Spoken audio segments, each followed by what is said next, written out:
So what's up? Normal stuff. Yeah? Yeah? Yeah, Cool. we've been talking about normal stuff. Yeah, we've been talking we've been talking about Goatsy, as we often find as I often find myself on the in the preamble to this podcast because I like to tell my co-hosts to open up tim.ass, which is what I call time.is, and sometimes I like to add a little spice by telling them to spread that shit like it's Goatsy. So we started talking about Goatsy a little bit, and Which I've never seen. you've never seen it, and I was like, you know what? I've seen Goatsy so many times that I'm completely a nerd to it. I will go to goatsy.cx right now and just look at it just to have a laugh. They're still paying for that domain, huh? Well, the thing is that I went to website goatsy.cx to see the headline, to see at the header of the page, Goatsy in the blockchain, 1 million pixels, 0.001 Ethereum per pixel, own a piece of Goatsy.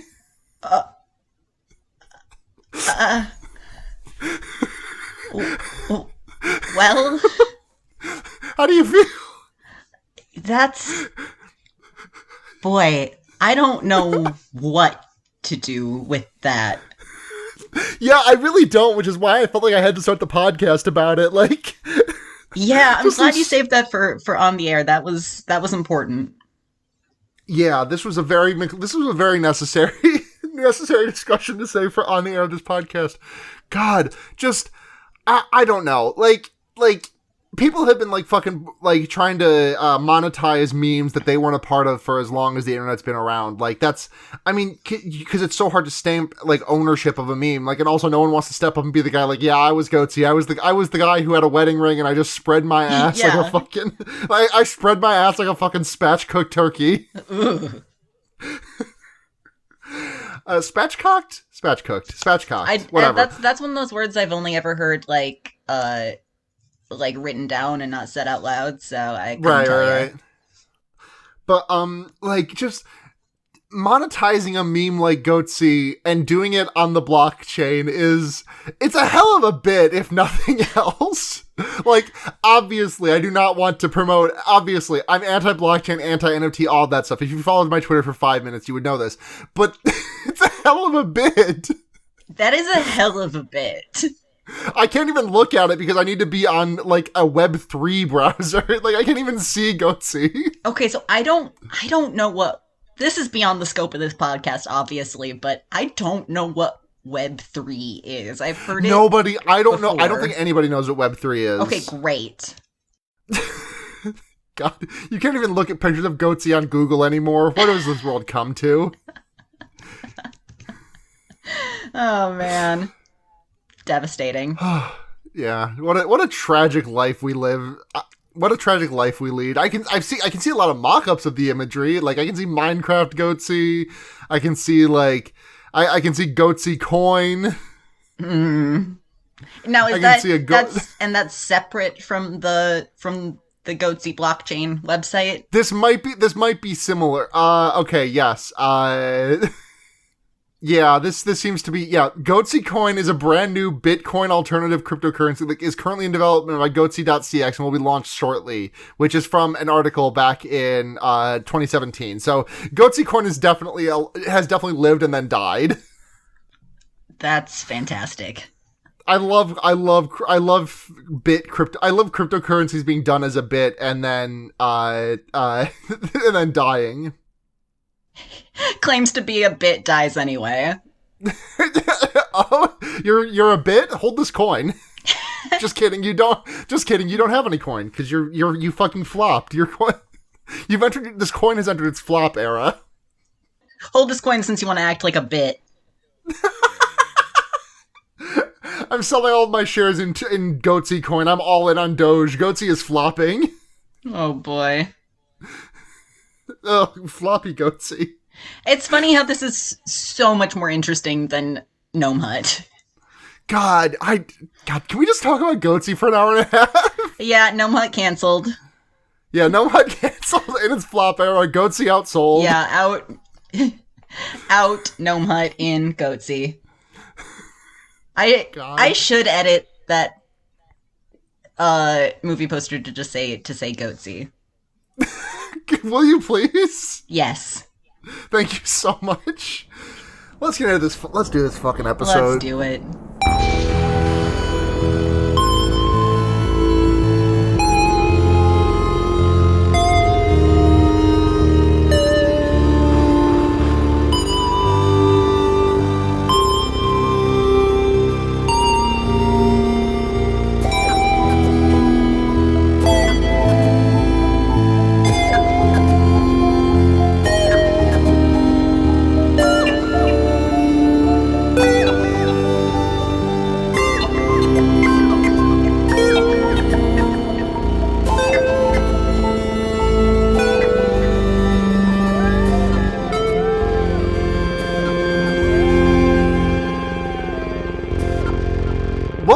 Everyone, it's your number one. I would have bet money that we had done an episode on this fucking movie before podcast. I'm Sara, and I'm joined by returning guest, right? Yeah, we did the Conjuring 2, I believe. Yes, with Patrick Wilson. Williams? Wilson, that's what it is. I remember the movie, but I don't remember a lot about the episode. I remember that you were just kind of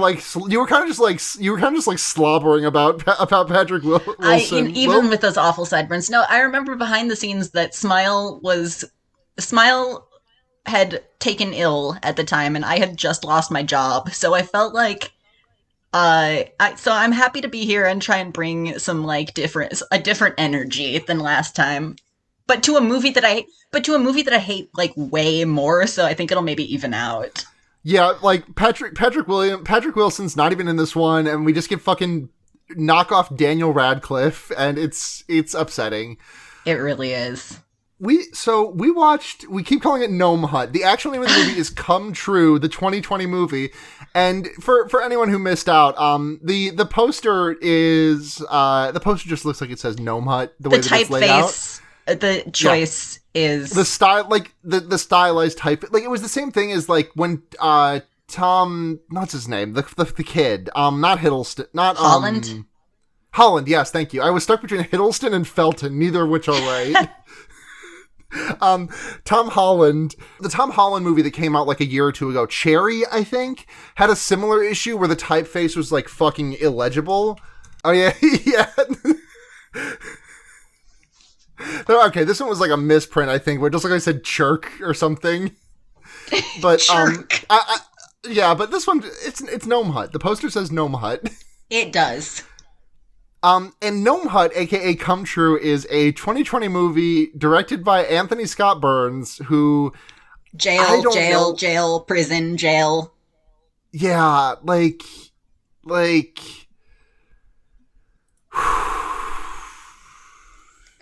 don't even know where to begin. Okay. Well, I think the beginning is let's start at the very beginning. A very good place to start as the sound and the music goes.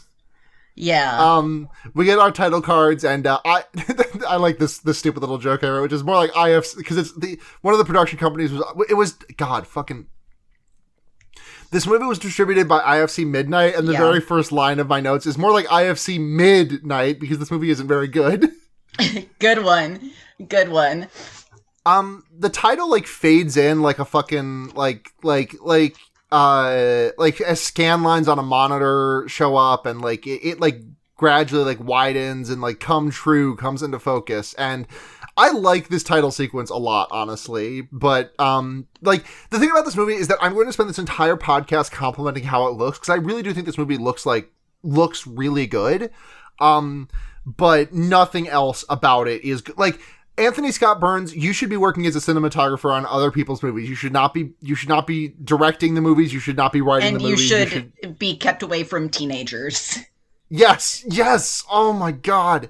You should also stay out of the fucking editing booth, because, sir, you are doing some clown shoe shit. Okay, great. This entire thing was like a one-man project behind the camera. Like the only thing Anthony Scott Burns didn't do was produce or do music. Yeah, I'm glad you said that the editing is whack, because I have kind of just recently like dipped my toe into being like a film guy, like since everybody in P got a Letterboxd. Yeah. And so I've been trying to pay attention to stuff like that instead of just clapping my hands and going, wow, movie. And I also was like, what the fuck is with like any of these editing choices? That is just, they're bizarro.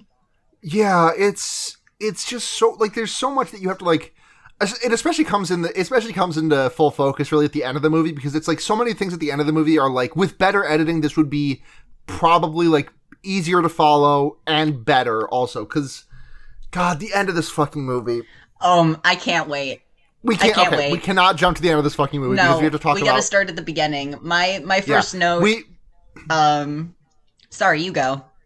no you go Oh, this is the I'm on this podcast every week you're always on okay. this once My first note was just I know it's a bad sign when I don't know what the actual name for him is, but like the little card that comes up to split the movie into sections. oh the title cards Y- so like they mean nothing. I'm not really like an art house kind of like film person, so if I see something like that happening right away in a movie, I'm like, ooh, ooh, ooh. the thing is, like, using title cards really sets up to be like, this is either going to be this is either going to be a movie that I like a lot, or this is going to be the most pretentious bullshit I've ever seen that, like, and this movie's not even pretentious. This I was movie gonna just say sucks. it's not even like I don't want to say smart enough, but like No, it's not even like self-aware enough. the title cards don't even make sense because the title cards we get are the persona, the anima and the animus, the shadow, and The the self, self. which they're all just mean like they mean nothing. They don't, like, They don't correspond uh to the plot or to what's happening. Which I still don't really know what's well, no, happening. But that's not true. That's not true. The anima and the animus does happen when she goes into the animus from Assassin's Creed. shit, dude, she sure does. She sure. Okay, we're getting ahead of ourselves.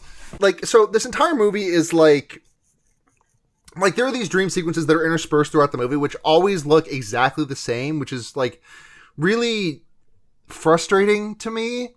Like, I would be more okay with it if it was like a single, like if we only ever saw one character's dreams and they just like kind of dreamt like this. Like, I would be a little bit like frustrated, but it's like it's just these like I guess the best way I can describe it is like, God, like imagine if like, have you seen Mystery Science Theater 3000 at all? I mean, I know the concept of it. Okay, but you've not seen an episode. No. There's a specific pull I'm going for here, but like when they transition from when they transition from like the segment of the show where they're just like kind of talking to the audience to like actually going into riff about the movie, like there's this stuff where like they will go it like goes through a hallway, then like a door opens and they go through a hallway and a door opens in a different way, and it just kind of feels like that but like on a much higher production level, and like I think it looks really striking. It's like it's all in monochrome, it's like dimly lit, you can perfectly well make out like all the shadows and everything. Like it's very striking cinematography. I think I like to look at it, but it doesn't really mean much of anything to me. And like, I know it's a dream. Dreams don't have to like mean anything, but like with the amount of time that we spend in them, it just kind of feels like an NVIDIA tech demo being shown to me. Like, Yeah. like it feels like I'm like on like it feels like I'm on rails. Like I cannot move the camera in any direction, and I'm like watching a demo of Control. Yeah, I was telling you off the air that Mm-hmm. the first time I saw this movie, I saw it with Nora, 'cause she had read like a good review of it or something, but we were in the middle of playing Control at the time, and so the movie Mm-hmm. started and we got like hyped about how it looked because we just had complete like control brain, and then Right, like, the and rest of the movie happened. Right, like, and you're not wrong to have that brain about it because, like, there's so many, like, in the dreams, there's, like, so many instances of, like, bodies just, like, floating in the air, like, in the creepy way that they do all throughout Control. But, God, this movie's giving me a fucking head. I don't have a headache yet, but this movie will give me a headache. Like, Yeah. I really like the stylistic choices that they make for the dreams. I wish everyone in this movie did not dream identically. Yeah, that's goofy. the one exception we have to this is later on in the movie. There is one dream that we see that, and it makes me so fucking mad. Anyways, the protagonist is having a bad dream, nightmare. We go like it's just like we start like on like as like we are approaching an island, and then we go in the island. We're like approaching a door, and then we go in the door, and then like we're approaching something else. Just like a lot of approaching for an extended period of time. Great vibes. There's a fucked up sewer man in the middle.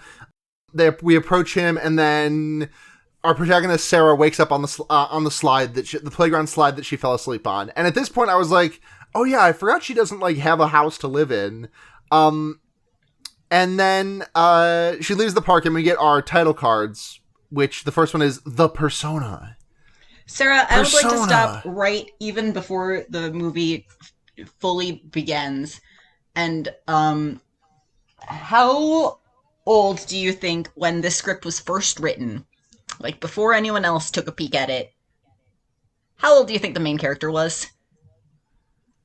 Like, it's so hard to figure out what this fucking main character's deal is, because it's like, the fact that she is like on the streets makes me feel like she doesn't have a place to live, but we see in like 5 minutes that she very much does have a place to live. She just doesn't want to live there. And like her mother is like alive, but we know literally nothing about her family or home life. So it just kind of leaves me scratching my head a little bit about like why she's not like, I like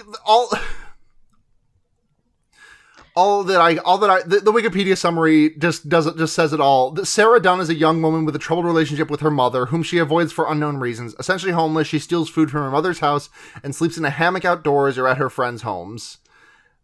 And I cannot fathom how old she would have been when this script was first written. Do you have an actual answer to this? No, I don't have an actual answer, but I'm going to pitch you.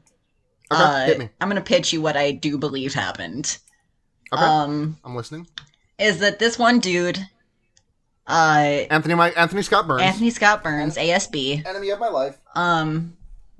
Sat down, cranked out this script. ASS. And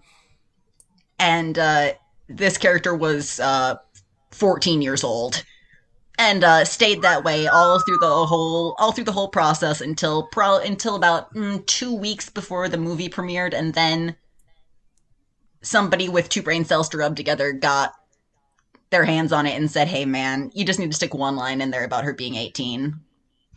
Like, she looks so young is the thing. Yeah. It's not good. How old was Julia Sarah Stone when she made this? Okay, she would have been like 22, 23. She looks she's got a real baby face. Yeah, she does.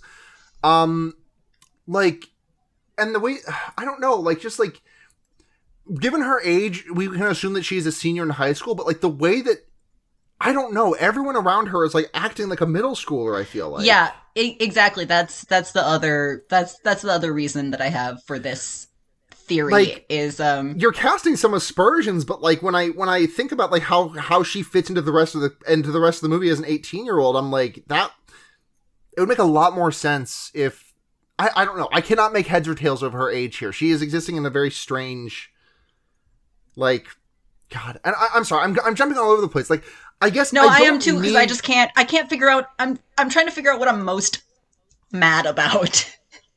Right. It's just something about this just does not click for me. It's like, okay, she ran away from home, kind of. Bad relationship with her mom. All right, that's fine. I have no real issues with that. It just feels so weird. Like, it is such like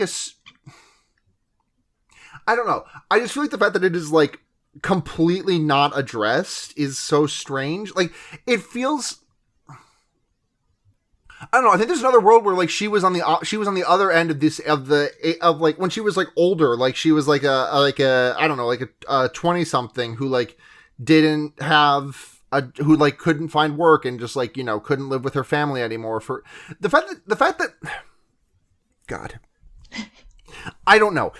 Her relationship with her mother is so strange, and it is extant for like 2 minutes of this movie, and I am being hung up on it for so fucking long. I'm just hung up on it more in like a behind the scenes, like this writer should be parodied kind of way. Drawn and quartered, yeah. Yeah. Um, But I think my other thing is that I think if you talk about like medieval torture methods, you don't have to say in Minecraft or parody or whatever about it. Like you can just say like I think Henry Kissinger should be put in the Iron Maiden. Yeah, I think it would be sick. Yeah, it would be fucking sick. My other thing is that she's apparently like a freshman in college. No way. No, she's not. No fucking way. She's a freshman in college. Swear to God. No way. The way that no college ever has had like classrooms structured like that. That's exactly. That's my other eating areas structured like that. Libraries structured like that. Well, no, actually, the library does look a bit like a college campus one, but like, no, like she is like. There's no fucking way she's a college student. No, and we can get in, or I guess, I don't know, we're so off the rails already, but I kept noting, like, the language that she uses, like, she calls that dude, like, a nerd and stuff like that, and I'm like, I feel like she was younger than 18 in earlier drafts of this, and somebody had to be like, hey, man... We can't do this shit anymore. This movie has a fucking 86% on Rotten Tomatoes. I'm the Joker now. Elliot's gone. The rest of this podcast is the thing is Joker. The thing is that the people saw this movie and they're like, wow, the cinematography is great and Electric Youth is there. I fucking love Drive. This movie rules. Right, but I really like there's a couple of really big things about this movie that I think really work for it. I talked about the cinematography a lot already. Electric Youth also, I say that like I don't also love the movie Drive, like, and their soundtrack for it, like it's good, it's really good. And I truly do think Julia Sarah Stone, the woman playing the main character Sara, she's genuinely great in this movie. I really think she's good in this movie. The script is ass. Like, everything about this movie. God, fuck, I hate this movie. Fuck. I hate this movie. Okay. Let's keep going. So, yeah, the persona. She's scoping out her mom's house, and her mom leaves for work. She sneaks in to do a light shower, steals some bread and peanut butter, and I'd forgotten that was her mother at this point, and so I was like, oh, she's just doing like a light breaking and entering, like not stealing anything valuable, just like a couple of slices of toast and some hot water. Yeah, I forgot it was her mom's house too. My notes say a light B&E. You go, girl. Then she bikes to school, and my notes say she's a teenager. All right. Yeah, whack. Yeah. We see a handful of things about her, like, just sleeping. She's napping in the library, so we know that she's not sleeping very well. She's making plans to crash on her friend's couch in a couple of days, but for tonight, she has to sneak back into her mom's house for Betty Bye, and then fucking beat Cheeks out of there before her mom can wander in and be like, Sarah, we need to talk, and I need to be in this movie, and that's the last scene we see of her, is her opening the door, and Sarah is gone.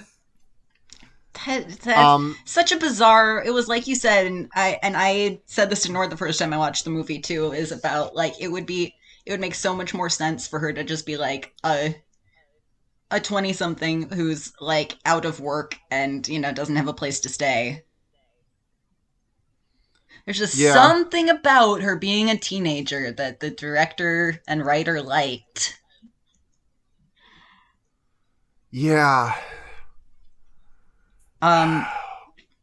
Is this when she goes to the sleep study, or is there more shit? There's a little bit more, because she's like, she takes a nap in the park, and then we get another dream sequence. Then she wakes up in the middle of class and she's dressed like Mario. Oh my god, yeah, she is. Yeah, she's got the red shirt and the suspenders.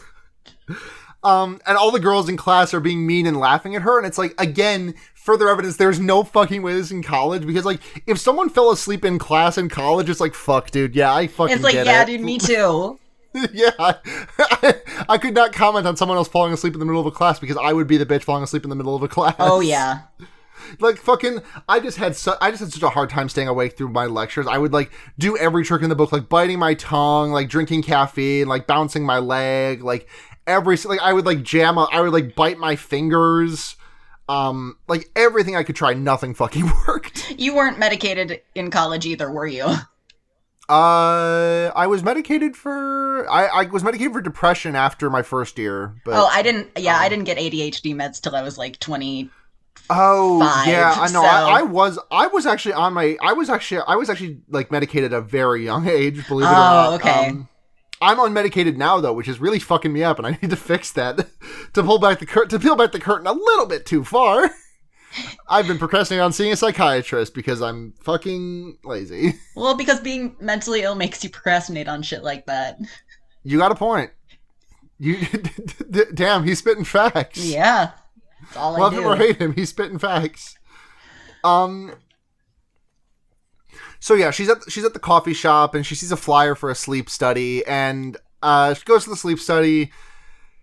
We learn that she is pounding 3 to 6 cups of coffee a day, which, like, yeah, I had a latte with 4 shots of espresso in it today, which is like, it's not that many because like a large latte at my job comes with 3 shots already, but it feels like so much. Damn, I would not drink that much coffee if I were homeless because. Where are you gonna shit? Exactly. Where are you shitting? Like. But I mean, she's not like actually. She's not like. Yeah, no, homeless. She's not like. She's yeah. She's a runaway, I guess. I'm sorry. I'm so hung up on this thing that literally does not come up again later because like. I'm right there with you. Like this is a completely dropped thing. Like I felt like the relationship with her mother was going to be like. I did not realize until just now that the last scene that her mother has is her coming into the room that Sara has just left and saying, "Sara." And then that's the last thing she gets for the entire fucking movie. Yeah. Anyways. She ad-libbed that line. She was like, I'm getting my fucking Screen Actors Guild pay. She did, yeah. If I say a line, they have to pay me. Yeah, exactly. She got that fucking money. Good for her. We also find out that Sara used to sleepwalk when she was little, but undiagnosed, and that's not going to come up later. Sara learns what REM is, and then she meets her roommate, Emily, who's chillin'. Which is, it's weird because, my name is Sara, obviously, and my sister's name is Emily. My old name is Emily, so that's always still a little like, huh! Fucking, what did I watch recently with like an Ed or an Edward in it or something? It was not fucking the Cowboy Bebop thing, but there was something I watched recently where there was like Fullmetal Alchemist. That's genuinely what it was. Like, fuck. I've definitely complained about this before, but like to go on a tangent about my name, like the sheer hell that I lived in for being an elementary schooler when Ed, Ed, and Eddie was at its peak, and every single person I met... I was just thinking that. I didn't even want to bring it up. Every single person that's too traumatizing. Every single person thought they were the funniest person alive for being like, oh, Ed, Ed, and Eddie, yeah? Yeah, fucking great joke, idiot. Yeah. Fucking bite my ass. And then fucking Twilight happened with Edward. There weren't a lot of jokes you can make about Emily, but... Right. I mean, that was the most popular girl's name for like 8 years in a row, I was about to say it was right? the most popular name the year I was born, so they were just like all through like my entire schooling career there've always been like 6 Emilys in like whatever class I'm in. Yeah. That was not a problem with me. There were more people that I went to high school with my last name than there were with my first name. Weird. But I mean, my last name is fucking Rogers, so it's like... Oh, okay. Yeah, fair enough. Yeah, it's like fucking, like... It's like a couple of steps from... It's like... It's not as much as Smith, but it's like... It's close. Yeah. God. God, I would really rather talk about anything than this movie. Yeah, even the fact that we both dead named ourselves on this podcast. Literally, I would rather... Yeah. But so, okay, Sara meets her roommate, Emily, who has, like, a single line, and it's sleepover time, girls' night. Girls' night. Oh, the scene in the waiting room was really weird, too, because the guy was like, so, you're the only girl here? And I was like, what? And it just, like, it's just a weird little conversation that, like, goes nowhere, and I don't even think the movie is I'm sorry, I went out of order on this. This is not your fault, but can we just like pause this and then like talk about the other thing? I'll edit this so it sounds good. So I messed up. So Sarah is not having a sleepover with Emily. She is instead having a sleepover with her roommate, who I don't think is named in the movie. Not her roommate, her like friend from college. It's like Zoe. I think it's. Yes, it's Zoe. It's Zoe. And she is she's like wearing she's like a fucking dancer. She's wearing a print with a Hello Kitty print on it. Good for her. That's just another point in my like 14-year-old's favor. She also vanishes from this movie at one point. Well, yeah, when she loses her phone. But I don't know why. Yeah, that doesn't make any sense either, but whatever. Yeah. It's whatever. She has another nightmare, and there's a fucked up guy there, and he turns into Horse Plinko. And does that make sense when I say he turns into Horse Plinko? Like, it was the best thing I could think of to describe, like the kind of like the taffy-esque nature of the sewer man's limbs. Yeah. Oh, I think. Okay, yeah. I thought Discord crashed. No, I was. Are you familiar with Horse Plinko? I was really just chewing on it. Are you not familiar with Horse Plinko? You're not familiar with Horse Plinko, huh? No, I'm not. Oh god, you missed my favorite meme on Tumblr. It's been like, God, I'm gonna send you a gift. Yeah, why don't you send me Horse Plinko? And for those unaware, it's just a soft body model of a horse falling through Plinko like fucking Price is Right ass. Oh, I'm a physical comedy kind of guy. Like, I think we established off the air when I said that the scene of Scott Pilgrim jumping out the window is still like top tier, like all time to me. Yeah. I like when Bam Margera gets hit with a big hand. So a soft body model of something falling is like, mwah. Have you seen that scene in the Ring where the horse jumps overboard? No, I've never seen The Ring. You should watch that scene from The Ring. I think the regular Ring might freak you out a bit, but I mean The Ring is good. I love The Ring, but you know. Yeah. I'll probably. It's one of those ones that I've always wanted to watch, but I've always been like, oh, it's too scary. Yeah, it's pretty fucked up and scary. So Sarah wakes up from her girls' night and she bikes to the sleep study. And this is when we meet she meets some new people, which is like a 50-something guy. There's a black guy. There's a white guy with a buzz cut, and then another guy walks in, and they just like have a completely I actually kind of like this conversation. Like in a different movie, I would like this conversation because it feels very what's the word? Oh my god, what is the genre I'm thinking about? It's not shoegaze, is it? I don't know. This one's all you. I like this conversation. I genuinely do, because it feels a little bit like a conversation that has no bearing on the rest of the movie, which is like, I guess I'm going to complain about some stuff that has no bearing on the movie, but it's like, I don't know, I like a character just having a conversation that doesn't amount to anything. That's just like, yeah, having small talk, just chatting. I think shoegaze might be the word I'm looking for. Like not the musical genre. Hey folks, it's Sarah. I'm just editing the podcast. Just wanted to chime in and say I was looking for the word mumblecore, not shoegaze. Sure. I have no idea. Oh yeah, but back to what I was saying before, like, it takes kind of a weird turn when the dude with the buzz cut is like, so you the only girl here? And she's like, yeah. Or no, there's gonna be like another girl, you know, here soon or whatever, and then yeah, it just kind of drops, and it felt like it was gonna be something, but I don't think this movie is even like self-aware enough to realize that it might be uncomfortable to be like a young woman in like a room full of like adult men. Yeah. Just weirdo shit. Again, adding like these guys look like college-aged men, except for the guy who is like clearly in his like 40s or 50s. Yeah. I love that possibly my favorite character in the movie. Just the guy that's like, oh, if I'd known I was gonna get paid to sleep, I would have done this a long time ago. Yeah. Just a random weird guy. just a chill.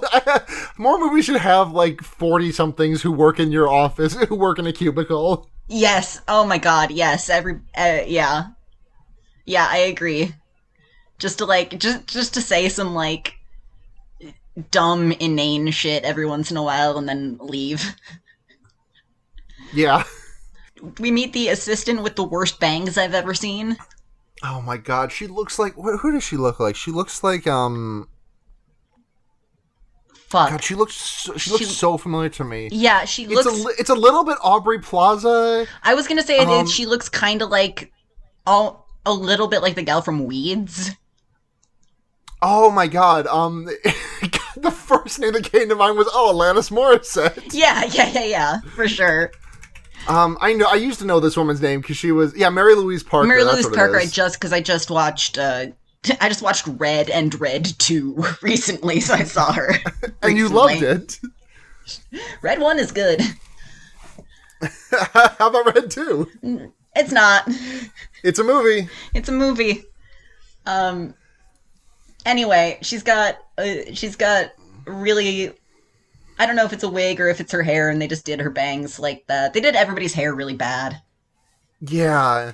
I mean, I think the main girl, it probably was on purpose or whatever. Yeah, I like whatever her hair is doing. It's fun. Yeah, but there's no excuse for this poor woman's bangs. Mm-hmm.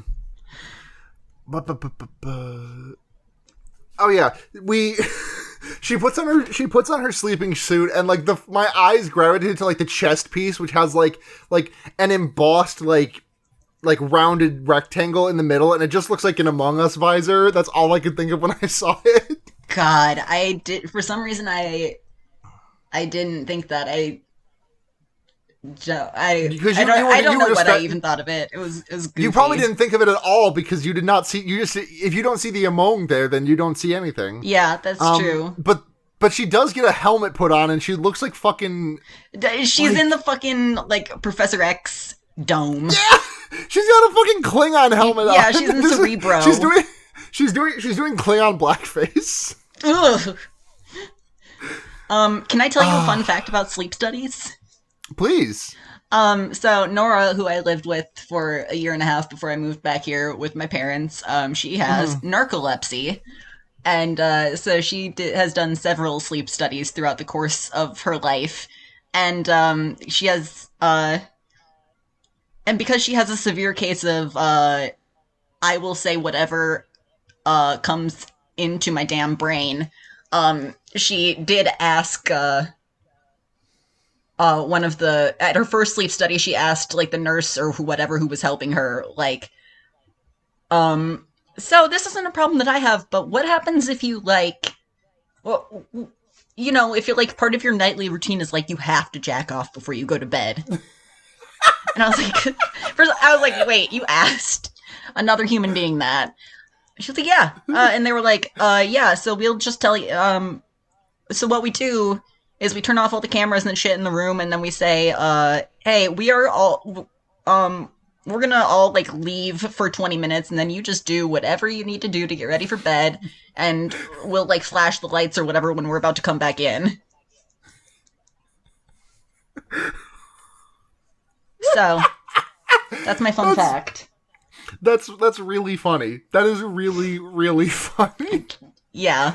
I just like, even before I started on hormones and antidepressants and I have had a severely reduced, like, libido, I cannot imagine making beeping it part of my nighttime. Because, like, before I was on hormones and everything, it was just like, when it happens, I gotta fucking do it. Like, there. Yeah, I can't imagine, and I can't imagine, like, being, like, during a sleep study in, like, a weird hospital bed with, like, the Klingon blackface on. Like, I don't...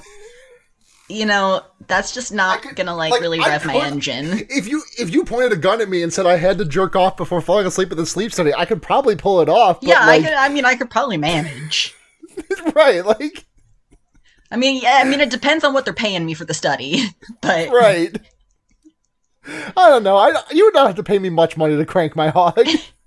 Yeah, me neither. I'm a cheap cranker. Yeah. Yeah, what am I saying? I'm unemployed right now. Fuck it. Right, I'm making minimum wage serving coffee at a hospital. Yeah, you got some spare change, fine. Yeah. Like, as long as I don't have to show you, like, if I just go jerk off in a room, will you give me $5 for it? Yeah, perfect. All right. See you later. Just walking into the room and, like, making noises and then turning around, walking out, saying, okay, I jerked off. Oh, God. And holding out your hand for the $5. Yeah. You gotta like get a bit of hand sanitizer on there first to make sure it looks believable. Oh, God. What have we talked about here instead of the movie? We've dead named ourselves. We've talked about cranking our hogs. Yes. For money. And for not that much, for very little money. For very little money. We've specified the amount of money it would take. $5. Like, okay, listen. Listen, I will jerk off for free, but if you want me to jerk off for you, $5 is not going to cut it. Just because, like, even if you're not looking, the idea of doing it for $5, like, I'm not doing it for like less than 20 at least. I think you need to give me a solid 20. Yeah. Yeah, like you gotta slip me a Twinski, and then I will like go into a room and crank my hog. Yeah. What is this fucking episode? This is what Gnome Hut does to an This is what Gnome Hut does to a motherfucker. Emily walks into Sarah's room. Emily, her friend and roommate, Emily, who we like, and is just like, hi. So the sleep study starts, and we see this dude in Coke bottle glasses, or is that later? Sarah is suspect of the gender imbalance that's happening, but the technician Anita is like, can't tell you anything about why the gender imbalance is like that. Can't tell you anything about the study. Sorry. It's not weird. Don't worry about it. Yeah, don't worry about it. We are not watching you crank off. I promise you this. I promise. We would give you $20 if we were. Oh, if you're watching me crank off, it's got to be more than $20. Though when I do my fucking subscribe star, there's gonna be a free tier. No, there won't be. I'm not letting people fucking scope my shit for free. Yeah, you got to give yourself a little more credit than that, Sarah. $5 minimum to watch me jerk off. Yeah. God. The number of times I've given earnest thought to like throwing myself at that, like, at that concept of like, not as like a full-time gig. I certainly could never, but like a side hustle of posting whole, like, I could possibly. I thought about it too, but I just don't. At the I end of the day, drive. I don't. I'm. Yeah, I don't have it in me. I don't really have much of a problem with strangers seeing my body. It's more that I don't have the drive to be as consistent of a poster you need to actually like make money doing that right. stuff. I don't have a problem with strangers. I don't want anybody that I know or will ever know.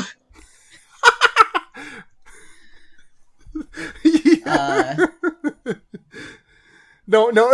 If you have ever known, this is why you have never dated anyone, and the only people you hook up with are people that you meet from Craigslist Classifieds, because you never want anyone you know to see your hole.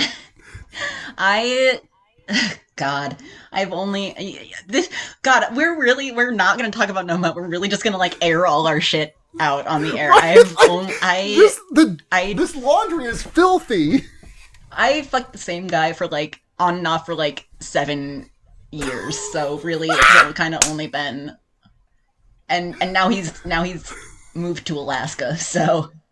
Oh, I'm saluting you so hard, King. So, if you, for the record, if you want me to edit any of this out of the podcast, no, I don't want you to edit any of it out. This is the Gnome Hut experience.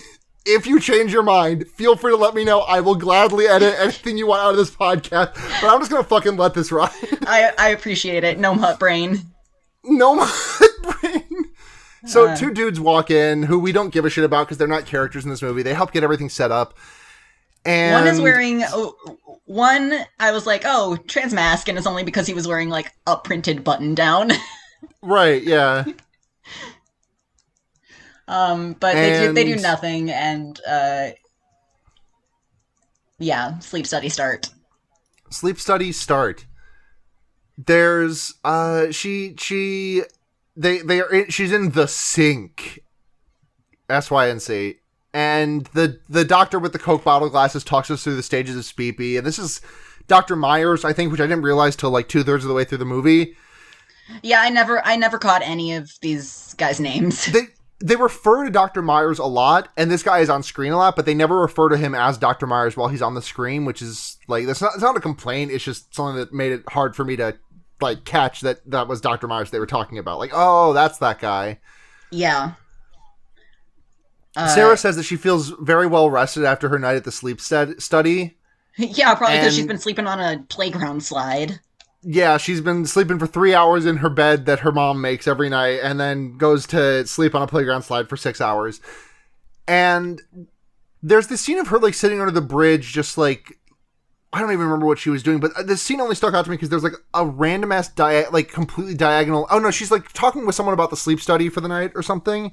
And there's this random ass diagonal angle that I was prepared to get really fucking mad at for just including it. And then I realized that she was like sitting on one of those like embankments that you'd see under a bridge for like a drainage ditch. Yes. Like that's at that 45-degree angle. And I was like, okay, it's diegetic. Okay, fine. That's kind of cute. That's kind of fun. I'll allow okay. it, no mutt. Yeah. No mutt permitted. You may no mutt once. My notes say random ass diagonal angle under the bridge. Oh, okay. It's kind of diegetic. That's fine. That's fine. All the doctors are gathered. We cut to all the doctors gathering in the head doctor's, Dr. Myers' office to be excited about Sarah's chart. And that we don't really get anything about. They're just like really excited about her chart. Yeah. The lack of explanation we get in this movie is so frustrating. And like, I have liked many things where I don't get a full picture, where I don't get a full explanation. Like Under the Skin, for example. Have you seen that one? No. One of the few good Scarlett Johansson movies, in my opinion. Like, it's really great. That movie leaves a lot unexplained, and I have no qualms with it. Like, but the things that this movie leaves unexplained are just so... Yeah, it's like so the hard for me whole to put into words movie. what frustrates me. Yeah, and then yeah, then once you get to the stupid ass ending, you look back and it's like none of it, like none of it means anything. Like there's no like. Right, and like I think you don't watch it and you're like, oh, this was like a clue as to what's happening. Right. Like I have, so I'm a big, I'm a big Higurashi head, lover of Higurashi When They Cry. I've been watching my girlfriend Neve play through it, and I've also been reading it myself. I'm not done, but I'm on like chapter 5 out of 8, and Neve just last night finished chapter 2 out of 8. I've been watching her play a lot of it, and it's been really, and I still don't have a lot of answers for that story because the first half of it is all just questions. It's literally called the questions arc because you just have a lot of questions about what the fuck was that? How did that happen? Why did that happen? And going back to watch these, now that I've like actually seen some of where the story goes, it's like, oh, okay. So Higurashi will eventually make sense to me. Oh yeah, are you reading it? I bought the first like 4 chapters on Janusz's recommendation a while ago, and then I sat down and I played through a bunch of chapter 1. And I was like, Nora, come sit here and watch this with me because it's like really spooky and really cool. And then the whole first chapter was just like high school antics. which I'm like fine with, but it was also really long, and I like kept thinking that the spooky stuff was gonna happen like right away. Oh no, they take their fucking time on that spooky shit. Yeah. I had watched the anime when I was like 15 or something. Oh, so yeah. I mean, which they obviously like they truncate. From what I understand, like the first chapter of Higurashi, which is like about 100,000 words. That can't be right. Maybe 100. It no, it might fucking be 100,000 felt like words. The first chapter of Higurashi, I think, is about 100,000 words, like maybe 80,000 or something. And the episodes of there's only 4 episodes of that 2000 whatever anime that cover that arc of that chapter of the visual novel. So they did probably truncate a lot of the fun school antics. But yeah, Higurashi will eventually make sense to you, I promise. Okay, great. Looking forward to it. Cannot wait for you to engage in Higurashi posting the way you are currently engaged in Disco Elysium posting. Wow. Though the thing is that there's no, I was about to say there's no grizzled old men in Higurashi, but there is a kind of grizzled old guy in Higurashi. Yeah, he sucks ass though. Yeah, my like extremely like vague recollection of the anime. I don't remember a grizzled old man, but maybe. I don't. Yeah, there's a cop. He's fine. He's an asshole, but he's one of my favorite characters also. Yeah, no, yeah. I'll probably like him. Anyways, Gnome Hut. God. Gnome Hut. We just keep getting so mad that we keep spiraling out of control. Like we're just gonna like give out like I'm gonna give out like my fucking credit card number and the security code on the back by the end of this. Dropping my social. Yeah. Good fucking luck with it. My credit score's in the toilet. Yeah. I'm crowdsourcing raising your credit score by people. We drop your credit card information. We will all buy things and then pay it back immediately with your credit card. Thank you. We will help Elliot credit score. Peacock Regional Bank. Peacock Regional Bank, yeah. So Sara goes to the library to look at some books, I guess. I don't know why she I don't know. She doesn't need a reason to go to the library. She's a student, that's fine. And like the worst case scenario happens. Which is the man starts talking to her unsolicited. Yeah, and he's like, oh, that guy's stuff is really good. I read that entire book in one sitting. Like, she's like giving him absolutely nothing on response. Like, he's like, oh, that book was really good. I finished it in one sitting. And she's like, Yeah. And he like just keeps not going. Looking at him, nothing. He says his stuff will make you think. And then we see what this guy looks like, and he looks like fucking Harry Potter in the epilogue scene of the Deathly Hallows movie. That's tough. Like with a beard. Like actually, honestly, you know what he looks more like? He looks like that image of Daniel Radcliffe in a robe with the slippers and the guns like stapled to his hands. He looks exactly like that. Yeah, this guy is obviously like a huge freak of nature, but when I first, I can't help the pang of like fondness whenever I see him because he looks exactly like this very dear friend of mine back in high school. And so I just like anytime I see him before he opens his stupid mouth or like does weird shit, I'm like, oh, Nigel, hi. And it's not Nigel. It's not Nigel. No, it's not Nigel. Riff. I don't know his character's name though. How could you forget Riff, aka Jeremy? I mean because this movie takes everything from you. Yeah.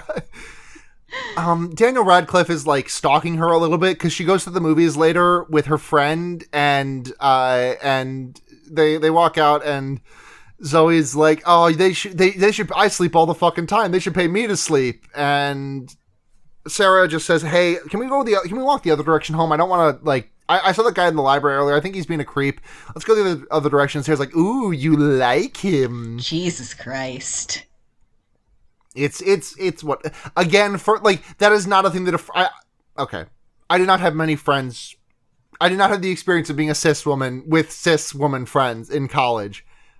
I feel like that is I do, and it's not that. She goes back to the sleep study and she's back in the fucking Ender's Game suit and Emily's not there anymore. And she's just like, oh fuck, where's Emily? And Anita the technician is like, oh, we don't know. She fucking dropped out. Get in the robot or we'll make Emily do it again. We just get another dream sequence, and this is where I just note that these dreams are all style and no substance because, like, again, they look really cool. They mean nothing to me. Yeah, they don't explain anything. They don't like amount to anything. It's just this is the inside of the Gnome Hut. Yeah, it is. She the morning after the sleep study, people are like showing her images, and she doesn't care about them. And Sara is like really concerned about the fact that Emily is gone, but they just won't tell her shit. They show her an image of a spooky sewer man, and she gets really freaked out and scared about it. Yeah. And they're like, oh, go get Riff. And then Daniel Radcliffe from earlier runs into the room. Daniel Radcliffe. And is like, I was not. What's that? Daniel Radcliffe. Daniel Radcliffe. All right. And Riff insists that he was not following her, but Sara says, I'm quitting because you will not tell me shit. There's, we cut to, like, Anita and Dr. Myers talking for a bit. You are such a champ for remembering all these characters' names, by the way. It's just in my notes. What is the next one that I... The next thing that we get is Anita and Dr. Myers talking, which I only noted because there's a downward, an upwards angled shot from down below, both of them to show, like, these characters are being evil right now. And they're talking, they're like... Anita is being like read the riot act by Dr. Meyer about like, hey, what the fuck were you doing in there? You can't do that shit. We're being real scientists. Go get some real data. Blah blah blah blah blah. God. I'm sorry if the things that I'm saying do not seem to blend together because the movie is not edited very well. I think this I think this must be the part where I wrote down IDK what the plot of this movie is. Yeah, because we cut to Sara chilling in a laundromat doing some laundry, and she gets a call from Zoe, her friend, but Zoe won't say anything, and it's freaking her out. And it's spooky. And she has another panic attack. The camera does some weird shit, and she passes out. An old, like, blind woman? I don't know, like a comedy old woman. Right, like this is like an old woman who would like this woman is like she's like a fucking angel test. Like this is a woman who like sits on the side of the street is like, oh please spare a coin for me, and then like fucking rich McDickhead is like, bah, I have no time for beggars, and then she's like, oh, but I was actually a sexual witch, and now I will curse you. Yeah, she's a Witcher NPC. Yeah. But she's like, oh, those rude little boys, they stole something from you. And it was her phone. And this I did not stop them or anything. No, but I mean, okay, to be fair, if I was like an old, possibly blind woman, I would not be trying to fucking like square up with thieves. I guess I wouldn't either, but it's just... I mean, I would have a hard time squaring up with thieves as a 27 woman. Yeah. Yeah, I probably wouldn't, but it was still funny. Like, they left a little bit ago. I don't know where they went. They took your shit though. Yeah, sucks. Fucking you got robbed. Sorry, bye. So her phone's gone. Phone's gone, and So Sara runs to Zoe's house and tries to get a hold of her because she's like, oh fuck, Zoe. I don't know what Sarah's urgency. No. Okay, I know. Okay, yeah, because she got the call from Zoe, but nothing on the other end. Oh, okay. Because I was having trouble figuring out what the urgency was too. But that makes sense now. I didn't clock that until just now. So Sara confronts Riff and says, "Hey, I'm gonna come back to work and be quiet. I'm gonna come back to the study and be quiet about you being a creep if you tell me what the fuck this study is about." And he makes her swear to secrecy, and he tells her we are decoding dreams into images and explains some brain tech and shows us like the dream feeds of the two of the men that are asleep in the study. Or no, he shows her he shows her footage of Emily's dream because it's like, well, we can't show you images from your own dream because that would really fuck you up. But we can show you images from Emily's dream. And they were spooky. And her dream just looks, again, identical to, or I don't think it's Emily. It's one of the other guys in the study. Yeah, but their dream just looks it really does not matter or amount to anything. Right. And it's like, it's just, another thing that gets me about this is like, I could also see a thing of like, they only want people who are like, who dream about the sewer man who shows up in all these characters' dreams. And like, that would also make sense if this was not like just a public call for a dream to come to a dream study. Yeah. I don't know. Yeah, I don't. I cannot get over the fact that all their dreams look identical except for Riff's. Yeah. And like Riff doesn't even, because everyone's dreams are just like them going through like just navigating through a mist corridor, like MYST game corridor. Oh, so not everyone in the world has the same recurring dream that I do, where I'm driving down a mountain pass in the middle of the night and my brakes have been cut. That sounds really stressful. Oh, other people have different dreams, huh? Well, Yeah. much to think about. What do you dream about, Sarah? God, what do I dream about? I dream about high school mostly. Maybe 6 months ago or so, I had a really fucked up dream where I found out that like I only had a month left to live, Ugh. and like I lived out most of that month in that dream, and it really fucked me up for the rest of the day after I woke up. Yeah, that's really scary. Yeah. Ugh, Um, I don't really have that many good God. dream stories, but having lived with Nora, who is the world's worst sleeper, she would not care that I'm saying all this shit. She loves telling these stories. Um, but we watched she gets like these because of narcolepsy and some other shit or whatever. She gets these like hypnagogic like terrors. Yeah, they talk about this in the movie. The Oh yeah, they hypnagogic do, images. and Did she but see Superman? hers are sometimes kind of just like whatever, like just something she was thinking about during the day. And we had watched Chaz and Janosch's YouTube Funko video Pop where they stream? rank all the Funko Pops. The Game of Thrones Funko Pops YouTube. I'm familiar. Yeah, Yes. yeah, yeah. And so she woke up the next morning and goes, Elliot, I hallucinated that there was a 5 foot tall crystal night king with dagger in our kitchen and he was screaming. This is what Bran says. Yes. Yes. This is what Bran said the night before the long night one. Yeah, this is when it cut away when he was like telling Tyrion about his like grand adventure or whatever. That's really all he said. Yeah.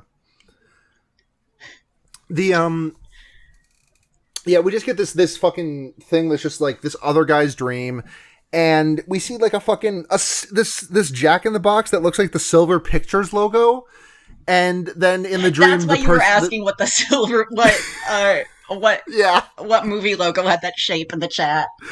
Yeah, I had to know. I knew it was something. Very funny.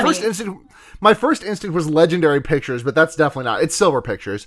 And so the Jack in the Box winds up and nothing happens, and then the dream haver turns to the side and there was a sewer man. Then who was phone? Yeah. At this point, Sarah's like, yeah, I'll go back to the sleep study.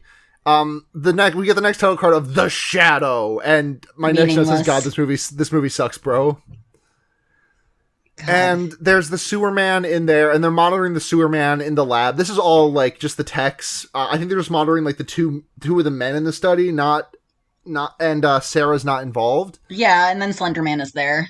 No, sorry, Sarah. They are watching Sarah. They are watching Sarah and two of the other men, and they're all three of them are dreaming of the sewer man simultaneously. And Riff, at this point, my notes changed his name to Raff. I do not know why I did this. Riff Raff, yeah. Yeah. Well, it's a new act, so he gets a new letter. Yeah. Yeah. He's gonna be Roth in Act 3. Yeah. Riff has seen the sewer man since he was 6, and he says that the sewer man has been in people's dreams for ages, and no one has ever been able to explain it. And then he turns to one of the other lab techs. He's like, Lyle, catch this, like, take an image of this. And he says, Lyle, catch this man in 4K. He said, Lyle, you have to go die. See ya. Bye-bye, honey. Well, no, this is. I think you're jumping ahead a little bit.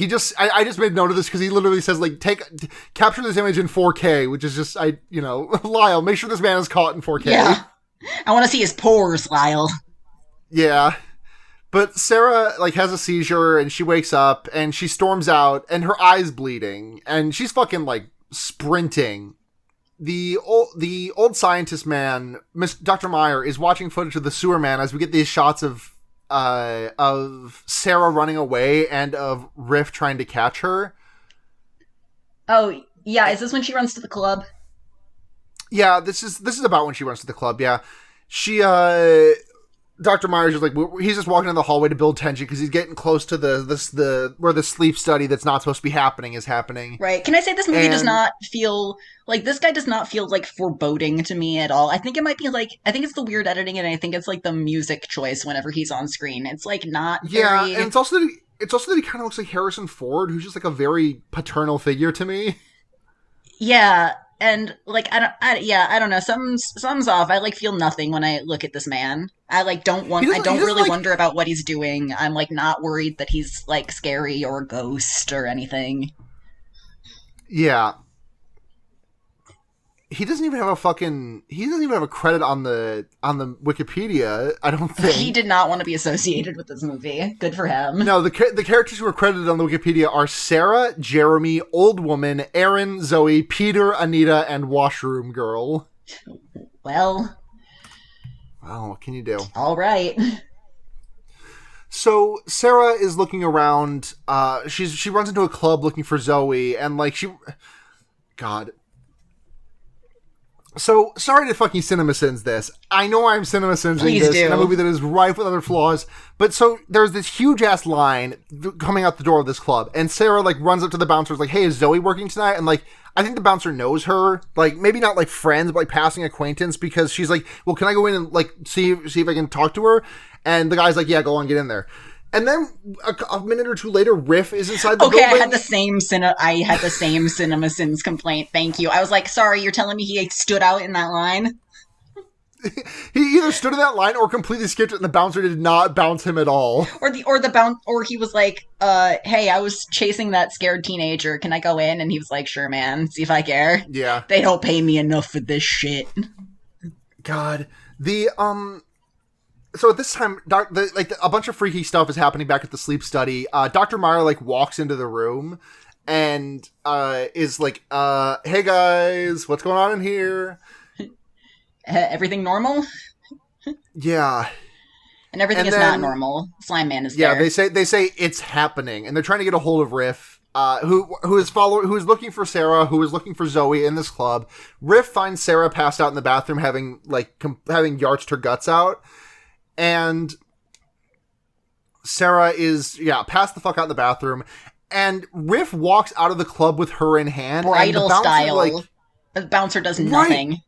The bouncer, and again, I'm not saying that the bouncer besties with her, but if you saw a man walking out of a man you did not know walking out of the club with an unconscious woman of age 18 that you did know, I feel like you are failing at your job as a bouncer. What's that? Yeah, I'd be stopped, and if I was like a 220-pound club bouncer, I would be stopping him and asking him some questions. Yeah. Right. Exactly. Stupid movie for idiots. He doesn't stop anything. Does he take her back to the sleep study? Well, what happens next is this is intercutting with the sleep study of the two guys who are in the same room together. And one of the guys' video feeds goes wonky, and one of the techs goes in to fix it, and the sewer man because the sewer man is showing up because what's happening is that these guys are they're in sleep paralysis kind of, and so what the brain technology does is it transposes images that you are whatever signals your eyes are sending are being transposed into an image, which is demonstrated earlier by Riff putting the helmet on and waving his hand in front of his face, and then on the video feed it shows the thing that he's looking at and his hand being waved in front of his face. And so in these guys' two optic feeds, there is the sewer man who's just in the image. And vibing. He's just vibing. No one phones, no tablet, just not a cell phone in sight. Yeah. One of the lab techs goes in to fix it, and the sewer man advances on him, and one of the lab techs realizes something. I guess it's really not clear. I couldn't tell you what. The sewer man retreats, he walks away from it, and then the two sleeping guys sit up simultaneously. And I thought, and my notes here say, there's some really good tension here. No idea what it all means. To me, that was the one part that was actually a little spooky is just when they both sat up at the same time and it cut away really fast. I was right? That's a little something for a second. I'll say it, that's a cool scene. That scene is, I believe, the end of the sleep study plot because we don't get anything else about the... I mean, the only other thing we get from the sleep study is an aftermath, which is that Dr. Meyer has dissolved the entire thing, and they still have the equipment, but we never see the lab techs that are not Anita again. Yeah. For the rest of this movie. And then we get a title card of The Self. Meaningless. And we get another fucking dream sequence, and from which Sara wakes up and takes her eye patch off. She's got Joe Biden eye. My first note is e-girl ass eye patch. Right. Like this eye patch looks like the fucking God. Looks like an Omocat drawing. I wasn't gonna say Omocat drawing. It's the Chunibyo, the eye patch girl from Chunibyo. I don't know what that is. Where's my notes go next? She's got Joe Biden eye. And she walks into the other room and finds Riff like bound to the bed, and he's got like DIY brain scan. This is some going. This is some fucking freak shit that is going on. Yeah, this is some Hellraiser sex shit. Wait, did we get? Is this after or before they go to the diner? This is before they go to the diner, because what happens here is that the Electric Youth soundtrack kicks in, and it's the first time we get Electric Youth with lyrics with vocals. And we see his dream of... We get, like, this low-res image of Sara sitting in a car on this, right, like... okay, it's all coming back to me, yeah. On this CRT TV, and... Like, we get this kind of, like, this lo-fi music video of, like, her and Riff doing a kiss, and then Riff has vampire fangs, and then she has vampire fangs. And what does it mean? It doesn't mean anything, because it's a dream. Nothing. Yeah. I mean, dreams can mean things, but you know what I mean. Like, it's... This one doesn't. Yeah. And Riff is also seeing the Night King in his room. And then we just kind of, like, I think we just hard cut to the local restaurant. Yeah, because I was interested in seeing him get out of those straps. Right. He's strapped in. Yeah, I wanted to know how he's getting in and out of that every night. Like, he is old-timey, like, torture rack, like some, like, Dr. Frankenstein's basement type, like, belted to the bed. God, this reminds me, like, okay, this is a huge tangent. When I was very young when this happened. I couldn't have been more than, like, 13, probably younger than that, but like latest age I would say is 13 when I first found out about like the concept of bondage as a sexual activity. Mm-hmm. And the Wikipedia article at the time was like I wasn't like interested in it, but I was like curious about it, like conceptually, like how do you do this, like how do you do so, like the idea of doing something like that with another person was completely unfathomable to me. So I was like, how would you do this on your own? And the Wikipedia article like suggested some things to do for solo bondage, which is like to put the key in a bucket of paint so that if you have to get out early, oops, you got paint hand, or to give the key to like your neighbor who would find you in a compromising position if you needed help in an emergency. And this might not have been Wikipedia. That's at least a misdemeanor. Right? And I was like, well, that doesn't sound very fun. No. But I mean, hey, you know, the arc of my life is long and bends in certain directions, but I digress. They're in the diner, and it's just shot, reverse shot. Nobody's talking. They're just staring at each other. And it's so strange. She breaks the silence she goes to the bathroom and like takes off her eye patch and comes back out and is like, hey, I want to sleep on your couch.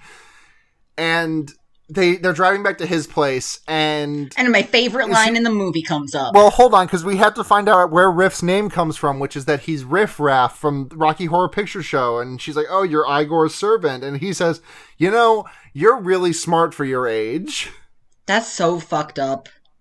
And then she says, I'm 18, you know, and the expression on his face makes me want to fucking kill him. Just... And then it's hard. It like Elliot, let's just do a quick. You play Riff. I'll play Sara. We just do this quick conversation here. Oh, you're Igor's monster. You know, you're pretty smart for your age. I'm 18. Hard cut, fucking. They're fucking hard cut to fucking. Yeah, there's like a long lingering shot of them like in the car, and then they. Oh no, because she goes. Oh no, because in the. Oh yeah. Yeah, and then she goes, "I saw your dream." And they look at each other. Oh yeah, she does say that. And then it's. And then they cut to fucking. And I turned away. I did not view this with my eyes. I viewed it, and I have to say, one good thing, again, the cinematography is the only thing I can praise, because I think there's a really cool thing here, which is that, like, this scene fucking sucks ass, and I'm sorry to give it any sort of props whatsoever. There is a thing that they do with the lighting, where, like, they shine a light through window blinds, like horizontal window blinds, and, like, it shows up on Riff's back, and it looked kind of like the scan lines that they were seeing on the CRTs. It's an effect that I think is cool. This scene is the fucking worst thing. It's so bad. It goes on for so long. I'm the kind of person who thinks... I think pretty much every sex scene in movies goes on too long for my liking, personally. But this one especially... And,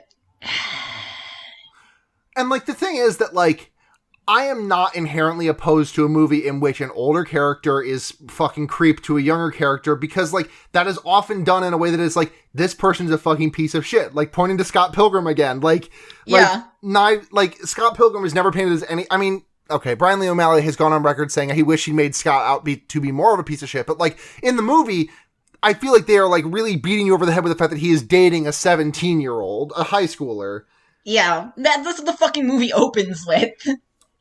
With the narrator, like, looking you in the eye.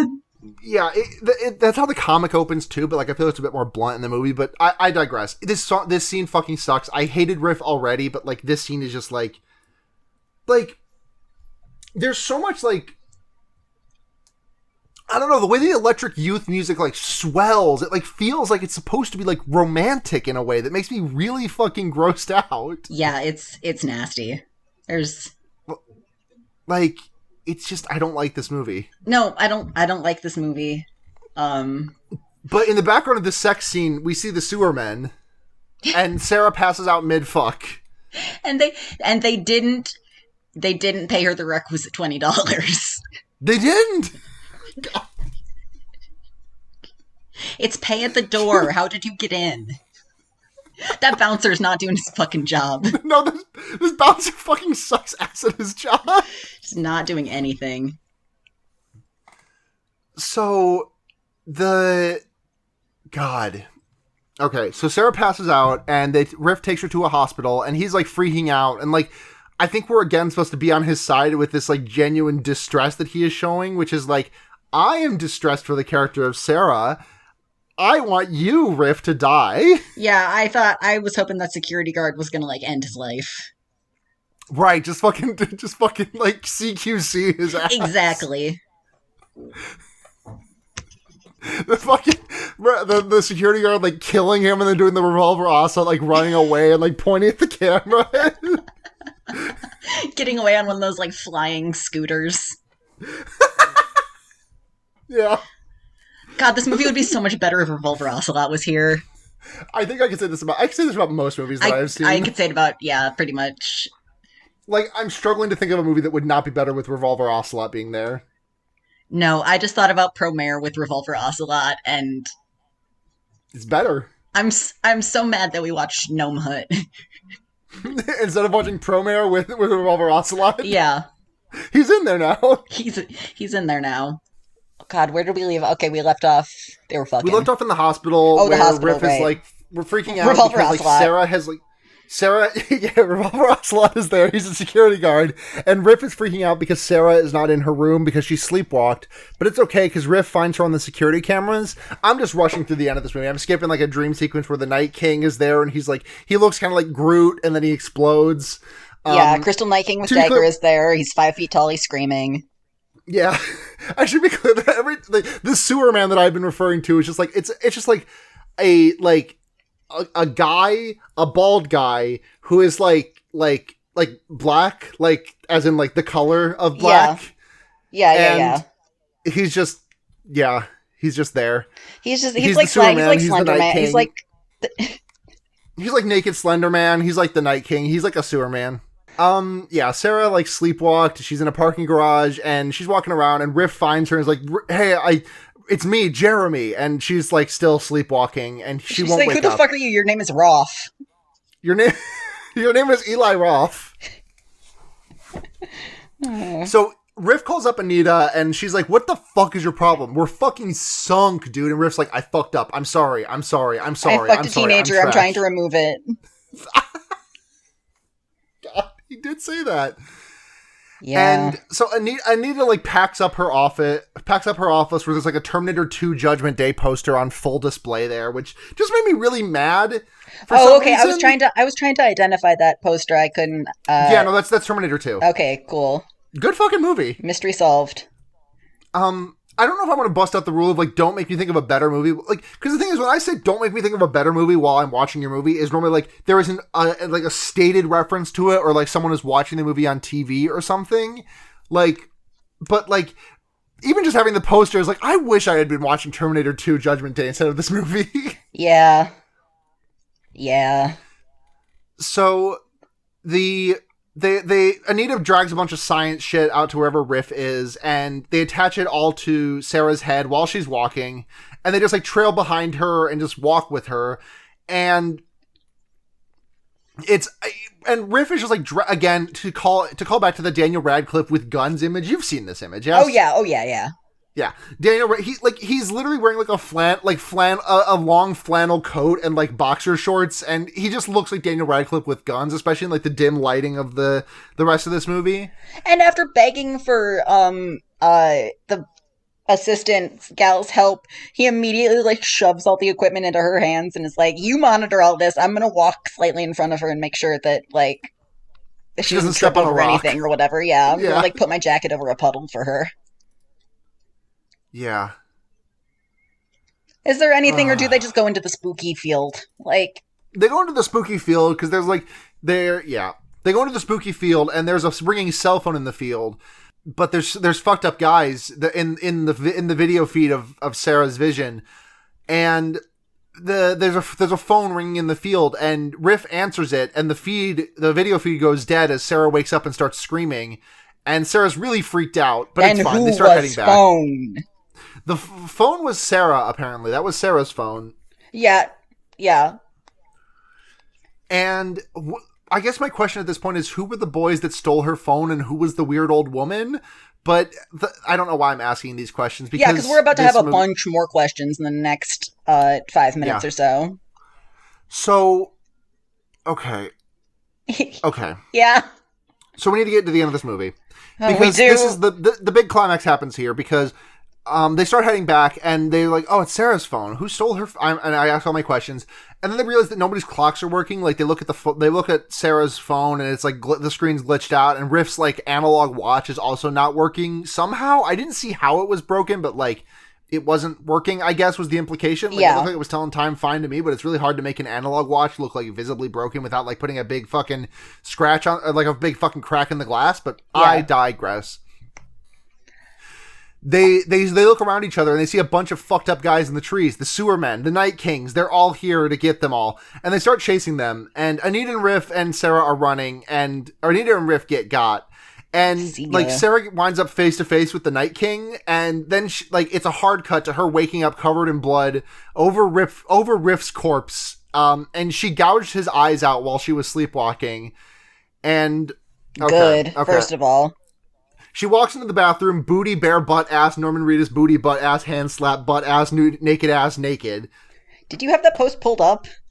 No, I didn't. I just referenced it a lot recently. It's kind of just living in my head. I love that. I obviously can't do the whole thing. I don't even think what I just said was accurate. It captured the energy. Yeah. Captured the spirit of the post. I didn't say Beavis, which was a real mistake on my end, but I digress. Beavis. Norman Reedus Beavis. Beavis Rebus. Beavis Rebus. Norman Beavis. Okay, I don't want to talk about the end of this movie because it's so fucking stupid. No, I want to take a minute and be mad because I really don't like eye stuff in movies. I don't like gory movies at all, but I especially don't like eyeball stuff. And ever since she got that eye patch on, I was thinking there's some eye stuff coming. I know there is. Like the first time I was watching this movie. Mm-hmm. And it didn't, and it didn't, and it didn't. And finally, I was at the end of the movie and I was like, okay. Like I think I'm safe to watch the rest of this movie. I think they weren't going to do any eye stuff, and then they done did it to me. They fucking did it to us. Okay, so she's booty-ass Norman Reedus, butt-ass naked, walking into the bathroom, and she looks in the mirror, and she gets a text message. She gets an image sent to her phone. And the image loads, and then she looks at it and sets her phone down, and then she looks in the mirror, and she's got fangs, like in Riff's dream earlier. And she like starts laughing, and the camera pans over to her phone. So just start with twist one. Twist one, she killed Riff in her sleep. Twist two, she's vampire now? She's vampire now. Twist three is that the camera pans to her phone, and her phone is sitting on the toilet. Yes. The text on her phone says, if you're reading this, you've been in a coma for at least all 20 caps, years. All caps, by the way. We are trying a new technique. We don't know where this message will end up in your dream. Please wake up. And then it fades out to just the text, and then it cuts to black, and that's the end of the fucking movie. The final shot of this film is a toilet, which... yeah, makes sense. The fact at the end of this movie is that fucking Tumblr post that's like, if you're reading this, you've been in a coma for 3 years, please wake up, we don't know how this post is gonna... Like, it's literally just ripped from a fucking shitty Tumblr post that's like... that. I hate those posts just because it's like... I feel as though I have a fairly firm... Oh my god. I feel as though I have a fairly firm grip on my own reality, but there are days when I feel a bit unmoored, and seeing a post like that would actually, like, fuck me up. Yeah, people who know me now and didn't know me, like, 10 years ago, maybe, might be surprised to know that I'm actually, like, way less mentally ill than, like, I used to be. So, like, that post would have, like... That post would have been like my whole week, like I mean, like 10 years ago. But same. But it's just like, it's so. What is this doing in this movie? What is this doing being the final image of this movie? What is this doing in this fucking movie? Like, I watched this movie maybe 6 or so months ago. I could pull up the actual date on my letterbox, but I'm not going to do that because that's even more typing on this fucking podcast. Like, it just frustrates me so much. It's like, it's stacking on top of... Okay, she killed Riff, which, good for her, but... Good for her girl boss. Right. Don't really understand what happened. And then it just says, okay, she's been in a coma this whole time. Nothing is real. Like, it's the fucking... It's like, it's even worse than, like, someone waking up and saying, oh my god, it appears I've been in a dream. And then doing the Casey Frey dance. And it's just... It's infuriating. I've been mad about this movie ever since I first saw it because the ending is so... Like, okay... The ending of her killing Riff, and the twist of her killing Riff, and the twist of her being a vampire, it's dumb, but it's kind of fun in a way that I like. Like, I don't like the rest. It would not make me enjoy this movie, but, like, it would be, like, a stupid, yeah, okay, whatever, I guess. Yeah, sure. Yeah, exactly. But, like I would have been... It would be a thing that... It would have been, like, bad in at least, like, a funny way if it weren't for all, like, the teenager fucking. I would have just, like, shrugged it off and been like, well, that kind of fucking sucked, but, like, okay. But the end of this makes me so genuinely mad because it, like, it doesn't make me, like, recontextualize the rest of the movie. It just makes me mad because it feels like such a fucking cop-out. Like, it doesn't even feel like someone waking up and being, oh my god, it was a dream this whole time. It feels like someone just put an asterisk at the end of this movie that was like, by the way, this was all a dream. Okay, bye, thanks for watching my... Like, thanks for watching my movie. The Windows Movie Maker, like, blue screen with the font paused on. He's like, it was all a dream. Thank you for watching my movie. No Here's copyright credits. Infringement intended. Yeah. The unregistered Hypercam 2. Fucking... God.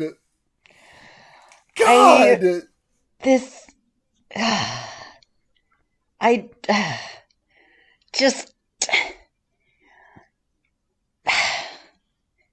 No gnomes, no huts, no stars. What's the name of this movie even mean? What does the name of this movie come true? What does the name of this movie mean? Okay, because, like, okay, when you hear the words "come true," like, what do you think? Does that, like, what does that come in tandem with? Like, dreams come true? I guess? Like, I mean, that would be, but like, that has nothing to do with it besides the fact that, like, it's about dreams. Yeah, and a dream in which the sewer man comes to life, and then a dream in which it doesn't fucking matter because she's been in a coma this entire goddamn Yeah, dude. The ending of this movie is a fucking SCP for me. It just triggers an intense sense of rage that I cannot get rid of. It feels like it feels like a creepypasta. It was written by like a 15-year-old. Right, like you get to the end of the fucking blood whistle, and it's like the blood whistle then said to me, hello, you're Y/N. You have been in a coma for 30 years. We are trying a new radical method, and this might show up in the form of a scary video game story. Please like and subscribe. Thank you for reading my creepypasta. Then like a picture of like Mario all bloody or whatever. Yeah, a picture of like the end of that maze. That maze? Fuck. It was popular when I was a teenager. You would go through this maze with your mouse on your computer.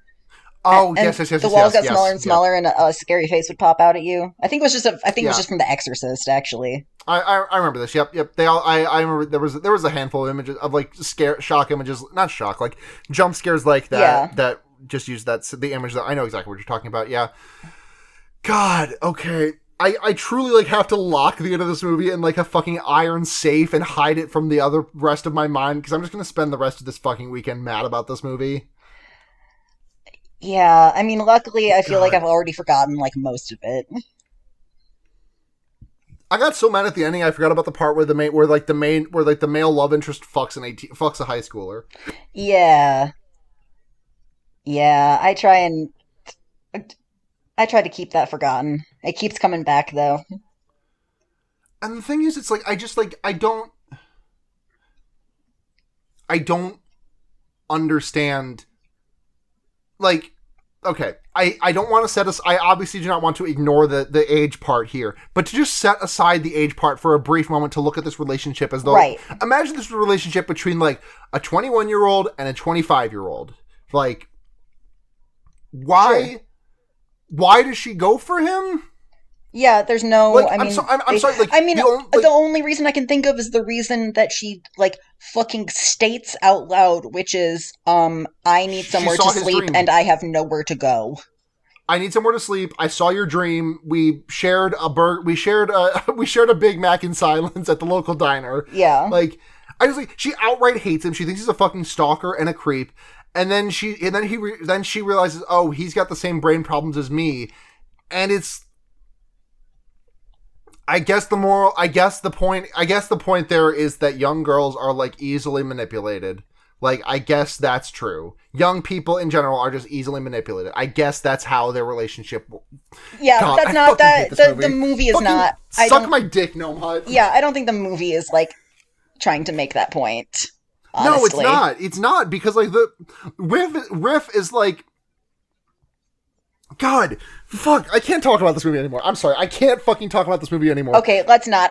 Let me take a look at what Anthony Scott. I gotta take a look at what Anthony Scott. Anthony Scott Burns, you're on notice. Let me take a look at what this guy looks like. Oh my god! I'm gonna look him up too. Wow, I hate this guy. I did not spell Scott right, so off to the races. Wow. Yeah. Yeah, okay, I'm gonna... He looks a little bit like Riff Raff Ruff, doesn't he? He does.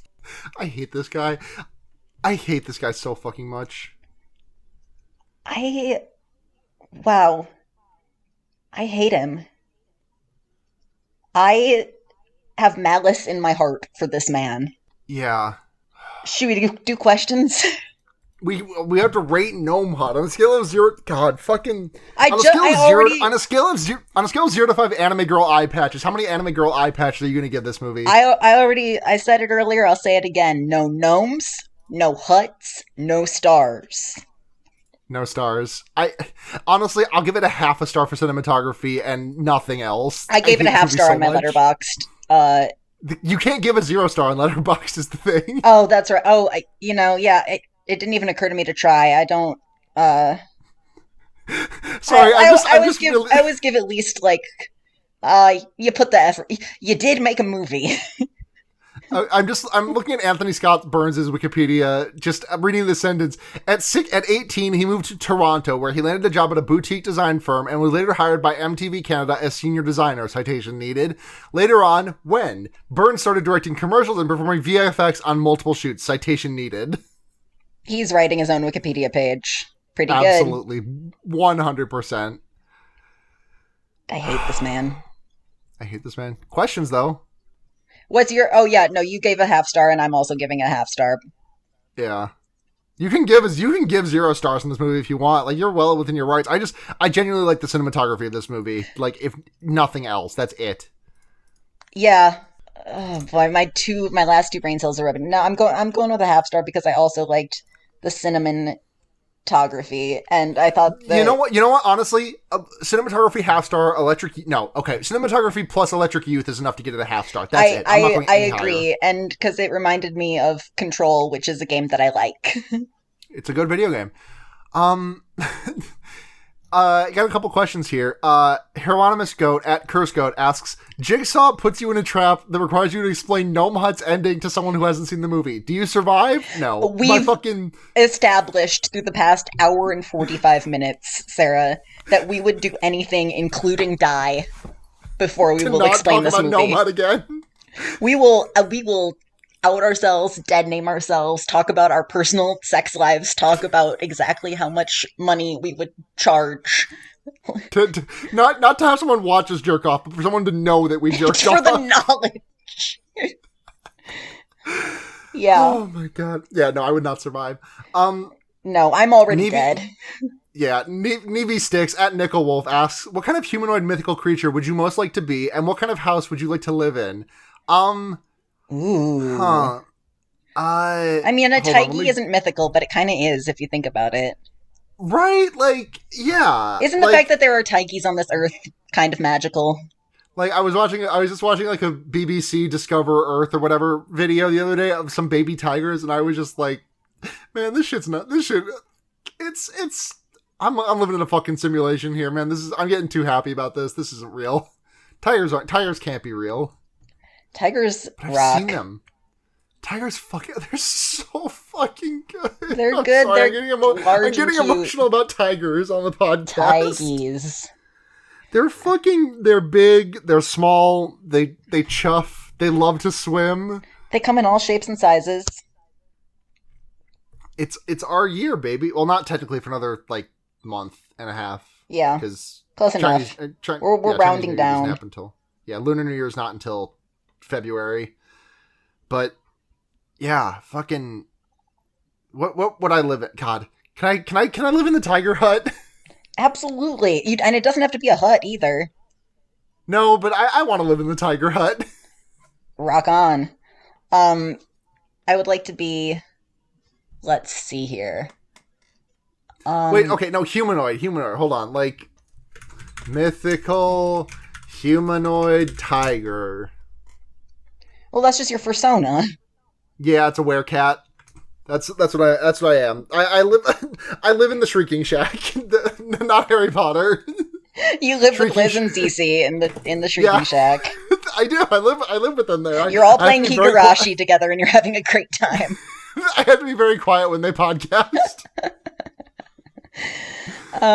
I think. I mean, I think probably not to be basic, but I was a teenage girl at one point in my life, so there is still a deep part of me that would like to be a vampire. I mean, And I would like to live in I think it would be slander to the editor of this podcast to say that you are the person I know who would be most suited to be a vampire, but like you're top 5 for sure. that's so sweet. Thank you. And I would like to live in a probably not a hut, but like um a small house, like a nice like a 2 bedroom apartment. Mm-hmm. The Just vampire 2 bedroom apartment, downtown does not have quite the same ring as Gnome Hut. the 2-bedroom vampire apartment downtown. I know this is a low hanging fruit, but that is a Fall Out Boy track to me. You know what? You're right. Gnome God. Hut. Nick, story artist parentheses available. Hire Nick if you are in any position to make an animation team decision. You should hire Nick at Nick R Vern. And Nick just says, I don't think you'd be joking if you ever had to hut a gnome, which like true. I Imagine football, but like instead of like hutting and hiking a football, they just hike like the gnome from Half-Life. Thank you. I was just about to say that. I don't know what the gnome from Half-Life is. I was just imagining like a garden gnome, but Yeah, it's a garden gnome. It's okay, cool. Yeah. Yeah, I was just imagining I've been watching football since joining the Peacock Fantasy League. I still don't really know what's going on most of the time, but I would pay a little more attention, I think, if they kicked a funny little gnome instead of football. I Yeah, would that like would. to that would give a really different um like kind of vibe to that whole thing a few years ago where like the Patriots or whoever were deflating footballs. Mm-hmm. Yeah, Yeah, if they were just like gnomes instead, that'd be fucked up. yeah, that would be fucked up. That's a You scarier want to movie. recommend? I just made a scarier movie than Gnome Hut. Yeah. I think I know what your recommendation this week is going to be. Uh, play Disco Elysium, guys. I'm having a Yeah. blast. I'm I I'm just playing it as like I'm an all physical build, which is so funny. Or I was my first game, so I never passed like an initial very early game check to like discover the true nature of the world. Yeah. um and so I like just broke down every single door and just played as like a huge loud gay communist, and I unlocked the option to uh sniff out fellow communists. Yeah. Um and I'm claiming Kim Kitsuragi for the trans masks. Yeah, that's true. Harry also has gender parentheses undiagnosed. That's so true. My recommendation this week is going to be, there's like three things that I kind of want to recommend. I think my recommendation this week is going to be, since we're in the Gnome Hut, I got to recommend, Wayne Radio TV's latest, video series, which is Half-Life VR, but the gnome is alive. Ooh, that And I don't know anything about that. It sounds great. are you familiar with Half-Life VR, but the AI thing? Not really. No, I never played half. Is this like a So, YouTube thing? yeah, so the entire gist of the Half-Life VR AI thing, which I don't remember what the actual full name was that Wayne, the titular Wayne Radio of Wayne Radio TV, he was playing through Half-Life in VR, and he was just, he was Gordon, and then like a handful of his friends were like taking over other character models and just like following him around and being funny. And it's a great video series. Love it. I haven't finished it, still working on it. His current one is him playing Half-Life VR, Half-Life Alyx VR, or whatever the name of that game was. Yeah. The game from like a year or two ago where you played as Alyx from Half-Life. Uh-huh. And there's an achievement in that game. This is like a long-running thing in Valve games where if you can carry a gnome, like a garden gnome, whose name in the game is Gnome Chomsky, Gnome Fuck yeah, Chomsky. let's go. If you carry him to from where you get him to the end of the game, or in Left 4 Dead's case, like the end of Dark Carnival, you get an achievement.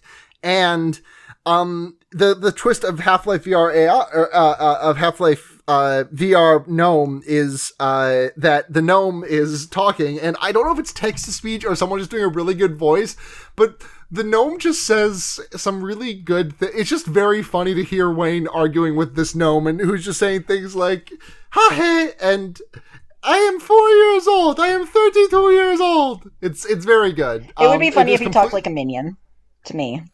It's kind of Minion-esque. It's like Scandinavian. It's like if Minions were Scandinavian, but and higher pitched. It feels like that feels like Brooks and Eddie's like Sex Pistols It kind of is. interpretation. Yeah, it's that, but with like a European accent. It's so fucking good. I don't have my voice is cracking right now, so I don't really have like I don't have like the high pitch anymore that like it takes to do the impression. Radio! Yeah. You have to carry the gnome! Yeah. Okay. God, okay, so that's the end of this episode. Elliot, plug your shit. Hi, I'm Elliot. You can find me at Kaipa Liker on Twitter. I used to co-host and will co-host again once I have a better setup and I'm like 10% less depressed. I will be co-hosting Pod of Greed once more, which is the world's only Yu-Gi-Oh podcast officially sponsored by Kaiba Corp. Let's see, am I doing anything else? No, I think that's it. Frog in my throat all of a sudden. Sorry. The Sex Pistol voice. Oh, wow. Okay. That took it out of you, huh? Sex Pistol voice really got my ass. Oh my God. What the okay. Let's just run through this. You're Sarah. I'm Sarah. You can find me on Twitter at sunhatzhenya, SUNHATZHENYA. We are Hey, at Fearbaiting on Twitter. that's a troll name. Yeah, I know it is. I think about that. You know what? My birth name was also a troll name. Like I had the trifecta, which is that my middle name was also 6 letters. I was Edward Nathan Rogers. Wow. Full on dead naming, doxing myself. Okay, I'll go Emily Charlotte. Charlotte's my middle name. Hell yeah. Emily Charlotte Kybaliker. That's me. Now I'm that's not Elliot. you. Now I'm Elliot James. I like that. That's good. That's some good shit. Great name. Yeah, I'm Sarah Bell now. That's cute. I think you told me that once that was your middle name, but I forgot. That's really cute. I'm proud of it. Yeah. God. Okay, now we fully doxed ourselves. God. Yeah. Okay. I live at 123. I haven't done like name change paperwork yet either. So like, if you want to fucking God. Okay. This I'm gonna wait. Sorry, I have one more like piece of personal information to divulge on this podcast Sure. before we wrap up. I forged some court paperwork when I was doing my name change paperwork. Mm-hmm. The judge spelled my name wrong on the order. So when I had to make copies for stuff, I added the second T at the end. Yeah, and then sent all those copies off like that. So my name change court order is forged. Parody. Hell yeah. Yeah. Any white collar crimes you'd like to admit to? Not that I can think of. Just running through my head of like white collar crimes that I've committed. No, I mean I'm not against crime inherently. I think I'm a like just by default. I think I'm a bit of a straight laced kind of goody two shoes. Yeah, no. So, I mean, yeah, same here. Yeah. Be gay. Feel free to be gay. Do crimes. Absolutely. I just yeah. I had to. I had to pass a very strict background check at my last job. Yeah, I mean, like civil disobedience. No crimes for me. I've committed some civil disobedience in my time. That's the best I got for you. Sorry, Chief. Yeah. Okay, so I'm Sarah at Sunhetzhenya on Twitter. We're at Fearbaiting on Twitter. Patreon.com/Fearbaiting if you want to support the show. If you want to support the show, $1 a month, support the podcast, tip jar. If we get episodes up early, you get them first. $5 a month, name right on the podcast, message right on the show. $10 a month, all that, and you get to make us watch a movie at gunpoint. At Funpoint? Not at Funpoint. That's a different podcast. And thanks very much to Luna Wolf, Paul Moran, and Paul Bechtel. We love you all so much. Mwah. Like I mentioned on my Twitter, we are so graciously hosted by the Noisepace.xyz network. Thank you to it and the podfather of it all, Matt GameCube, hosting it. Thank you to Blair for the cover art and the constant editing of this podcast. Thank you to Seda, who does the intro and outro music. You can find more of their work under People You Meet Outside of Bars. Head to gaygothvibes.online for their Bandcamp. You can listen to the other podcasts that I do, such as Henry Kissinger's Pokemon Going to Die, The Wonder Years, Not a threat, just a fact. Great Snacks, and brand new, fresh out the gate, Forward ReZero. It's the ReZero watch-along podcast I do with my girlfriend Neve and my friend Morg. And it's good. We like the show ReZero. And I think that's everything. So until next time, I'm Sarah. I'm Elliot. And remember... Oh, you can put a fucked up guy in a hut with gnomes. Good night, everyone. Good night.